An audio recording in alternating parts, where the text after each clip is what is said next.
And a man who knows all about special effects is our studio guest today, Mr. Ray Harryhausen. Ray, welcome to Take Two. How did you first get interested in doing special effects? Well, it all started because I saw a film. The film happened to be the first issue of King Kong, and that was way back in 1933. And after seeing the film, I haven't been the same since. I felt this is what I wanted to do, and I turned all my efforts toward that end.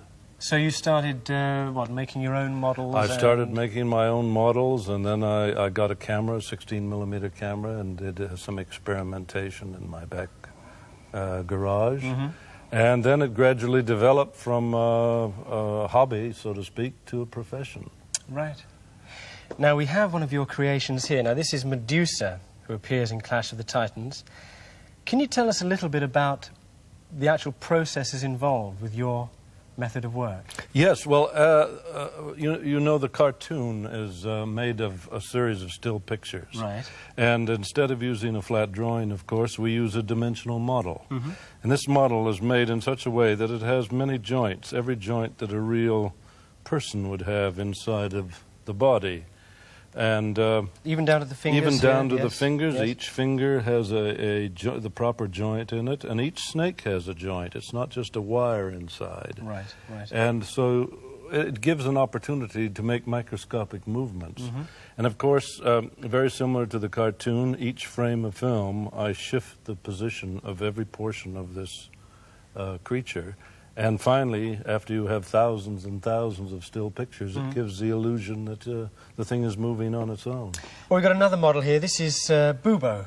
Yes, he's the mechanical owl. Yep. He plays quite an important part in Clash of the Titans. Not quite as frightening as the other one. No, he's more a sympathetic character. He is almost a comedian, in fact. Right. And he has every joint that an owl like this would have. Of course, he's obviously supposed to be mechanical. Is it more difficult to work with metal than with latex rubber?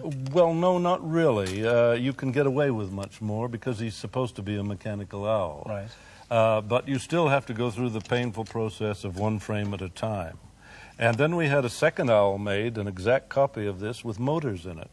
And every time the actor had to handle the owl itself, why, someone on the side would have a little motor a sending set, and the head would move, and the eyes would twirl, and the wings would flap. But of course, that type of motion is very limited. Yes. And you have to augment it by using a stop-motion model. With Bubo, did that character come out of mythology, or was that out of your own imagination, or what? Well, actually developed from mythology. As you know, Athena has always been associated with a wise old owl. Yes. And in our script, Athena doesn't want to part with her owl, and Zeus gives her a command to give the owl to Perseus. So she goes to Hephaestus, who is noted as the blacksmith of the gods, and he makes the mechanical owl. The actual mechanical owl isn't in the original myth, but we felt that we needed some humor in the picture, and we couldn't get it from a real owl. Well, you certainly get it with Bubo, I think. We felt we could get it from a mechanical owl.